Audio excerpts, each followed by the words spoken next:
ನಮಸ್ಕಾರ ಗುರು, ನೀವು ನೋಡ್ತಾ ಇದ್ದೀರಾ ಸಂತೋಷ್ ಸ್ಟೋರೀಸ್ಗೆ ನಿಮಗೆಲ್ಲ ಸ್ವಾಗತ. ಇವತ್ತಿನ ವಿಚಾರ ಬಂದು RCB ತಂಡದ JT ವಿರುದ್ಧ ಗೆದ್ದ ನಂತರ ಮತ್ತು CSK ಅವರು SRH ವಿರುದ್ಧ ಗೆದ್ದ ನಂತರ IPL ಪಾಯಿಂಟ್ಸ್ ಟೇಬಲ್ ಯಾವ ರೀತಿದೆ, ನಮ್ಮ RCB ತಂಡ ಪ್ಲೇ ಆಫ್ಗೆ ಹೋಗಬೇಕು ಅಂತಾರೆ, ಯಾವ ತಂಡ ಗೆಲ್ಲಬೇಕು, ಯಾವ ತಂಡ ಸೋಲ್ಬೇಕು, ನಮ್ಮ RCB ತಂಡ ಯಾವ ರೀತಿ ಗೆಲ್ಲಬೇಕಿನ್ನೇ ಎಲ್ಲ ಸಂಪೂರ್ಣ ಮಾಹಿತಿ ಕೊಡ್ತೀನಿ. ಅದಕ್ಕಿಂತ ಮುಂಚೆ ಇದು ನಮ್ಮ ಚಾನಲ್ಗೆ ಸಬ್ಸ್ಕ್ರೈಬ್ ಆಗಿಲ್ಲ ಅಂದರೆ ಕೂಡಲೇ ಕೆಳಗಡೆ ಕಾಣೋ ಸಬ್ಸ್ಕ್ರೈಬ್ ಬಟನ್ ಮೇಲೆ ಕ್ಲಿಕ್ ಮಾಡಿ ಸಬ್ಸ್ಕ್ರೈಬ್ ಆಗಿ, ಹಾಗೆ ಪಕ್ಕದ ಬೆಲ್ಲೈಕ ಪ್ರೆಸ್ ಮಾಡಿ ಆಲ್ ಅಂತ ಸೆಲೆಕ್ಟ್ ಮಾಡಿ. ಯಾಕಂದ್ರೆ ನಾನು ಮಾಡೋ ಹೇಳೋಕ್ಕಿಂತ ಮುಂಚೆ ನೀವು ನೋಡ್ಬೋದು ಗುರು, ಸಬ್ಸ್ಕ್ರೈಬ್ ಆದ್ರೆ ಹಾಗಾದರೆ ಬನ್ನಿ ತಡ ಮಾಡೋದಕ್ಕೆ ವಿಡಿಯೋನ ಶುರು ಮಾಡೋಣ. ಗುರು, ನಮ್ಮ RCB ತಂಡ ಇನ್ನೊಂದು 2 ಮ್ಯಾಚ್ ಇಷ್ಟರಾಗಿ ಗೆದ್ದುಬಿಡಿತು ಅಂತಾರೆ, ಏನೋ ಟೆನ್ಷನ್ ಇತ್ತಿಲ್ಲ ಅಂತ ಹೇಳಬೇಕು. ಆದರೆ RCB ತಂಡ ಸೋಲ್ತಿರೋ ಕಾರಣದಾಗಿ ಸ್ವಲ್ಪ ನಾವು ಅವ್ರು ಸೋಲಿ ಇವ್ರು ಸೋಲಿದ ಕಾಯ್ಕೊಂಡು ಕೂತ್ಕೋಬೇಕು ಅಂತ ಹೇಳಬೇಕು. ಈಗ ಪಾಯಿಂಟ್ಸ್ ಟೇಬಲಲ್ಲಿ ಅಗ್ರಸ್ಥಾನದಲ್ಲಿ ಯಾರಪ್ಪ ಅಂತಾರೆ, ರಾಜಸ್ಥಾನ್ ರಾಯಲ್ಸ್ ಅಂತ ಹೇಳಬೇಕು. ಅವರು 16 ಅಂಕ ತಾಳಿದೆ ಅಂತ ಹೇಳಬೇಕು. ರಾಜಸ್ಥಾನಿನ ಎಲ್ಲ ಮ್ಯಾಚು ಗೆಲ್ಲಬೇಕು, ಒಂದು ಮ್ಯಾಚ್ ಕೂಡ ಸೋಲ್ಬಾರ್ದು. RCB ತಂಡಕ್ಕೆ ಚಾನ್ಸ್ ಬೇಕು ಅಂತಾರೆ, ಎಲ್ಲರ ಮೇಲೆ ಗೆಲ್ಲಬೇಕು ರಾಜಸ್ಥಾನ ಅಂತ ಹೇಳಬೇಕು. ರಾಜಸ್ಥಾನ ಮೇಲೆ ಆಮೇಲೆ ಮ್ಯಾಚ್ ಎಲ್ಲ ತಲೆ ಕೆಡಿಸ್ಕೊಬೇಡಿ ಅಂತ ಹೇಳಬೇಕು. ಮತ್ತು KKR, SRH, ಚೆನ್ನೈ ಈ 3 ಟೀಮಲ್ಲಿ ಯಾವುದಾರ 2 ಟೀಮ್ ಗೆಲ್ಲಬೇಕು ಅಥವಾ 1 ಟೀಮ್ ಗೆಲ್ಲಬೇಕು, ಇನ್ನು 2 ಟೀಮ್ಗಳು ಸೋಲ್ಬೇಕು ಅಂತ ಹೇಳಬೇಕು ಅಂತಾರೆ.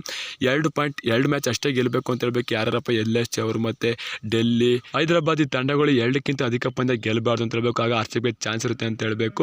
ಮತ್ತು ನಾನು ಕೆಳಗಿರೋ ತಂಡಗಳು ಕೂಡ ಗೆಲ್ಲಬೇಕು ಅಂತ ಹೇಳಬೇಕು. RCB ತಂಡನೂ ಕೂಡ ಗೆಲ್ಲಬೇಕು ಎಲ್ಲ ಮ್ಯಾಚ್ಗಳು. ಮತ್ತು ನೆಟ್ ಮೇಲೆ ಕಣ್ಣಿಡಬೇಕು ಅಂತ ಹೇಳಬೇಕು, ಪ್ಲಸ್ಗೆ ಆಗಬೇಕು ಅಂತ ಹೇಳಬೇಕು. ಈಗ -415 ಅಂತ ಹೇಳಬೇಕು, ಇದು ಪ್ಲಸ್ ಆಗಬೇಕು ಅಂತ ಹೇಳಬೇಕು. RCB ತಂಡ ಆಗ ಪ್ಲೇ ಆಫ್ಗೆ ಆರಾಮಾಗಿ ಕ್ವಾಲಿಫೈ ಆಯ್ತು ಅಂತ ಹೇಳಬೇಕು. 3ನೇ ಸ್ಥಾನ ಕೂಡ ಚಾನ್ಸ್ ಇದೆ RCB ತಂಡ ಅಂತ ಹೇಳಬೇಕು.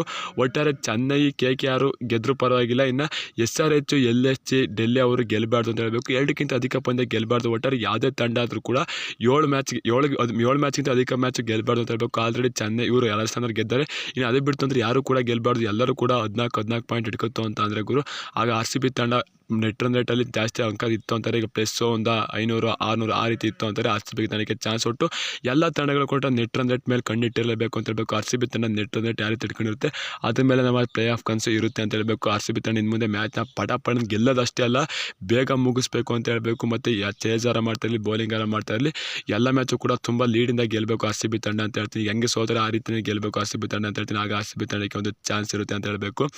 ಒಟ್ಟಾರೆ RCB ತಂಡ ಇನ್ನು ಯಾರ್ಯಾರ ಮೇಲೆ ಆಡ್ತಪ್ಪ ಅಂತ ಒಂದು GT ಮೇಲಿದೆ, ಒಂದು ಪಂಜಾಬ್ ಮೇಲಿದೆ, ಒಂದು ಚೆನ್ನೈ ಮೇಲಿದೆ ಅಂತ ಹೇಳಬೇಕು, ಇನ್ನೊಂದು ಡೆಲ್ಲಿ ಮೇಲೆ ಇರುತ್ತೆ. ಈ ಪಂದ್ಯಗಳಲ್ಲಿ ಗೆಲ್ತಾರೆ RCB ತಂಡಕ್ಕೆ ಆಗ ಒಂದು ಚಾನ್ಸ್ ಅಂತ ಹೇಳಬೇಕು. ಅದು ಕೂಡ ಒಳ್ಳೆ ನೆಟ್ ಮೇಲೆ ಇಟ್ಕೊಂಡು ಗೆಲ್ಲಬೇಕು ಗುರು ನಮ್ಮ RCB ತಂಡ ಅಂತ ಹೇಳಬೇಕು. ಬೇಗ ಮ್ಯಾಚ್ ಮುಗಿಸ್ಬೇಕು, ತುಂಬಾ ಲೀಡಿಂದ ಒಂದು 50-60 ರನ್ ಆ ರೀತಿ ಗೆಲ್ಲಬೇಕು. ಮತ್ತು ಚೇಸ್ ಮಾಡ್ತಾರೆ, ಈಗ ಯಾವ ರೀತಿ ಆಟ ಆಡೋ ಅದೇ ರೀತಿ ಆಟ ಆಡಬೇಕು ನಮ್ಮ RCB ತಂಡ ಗುರು. ಏನಂತ ಕಾಣಿಸೋ ಕಮೆಂಟ್ ಮಾಡಿ ಗುರು.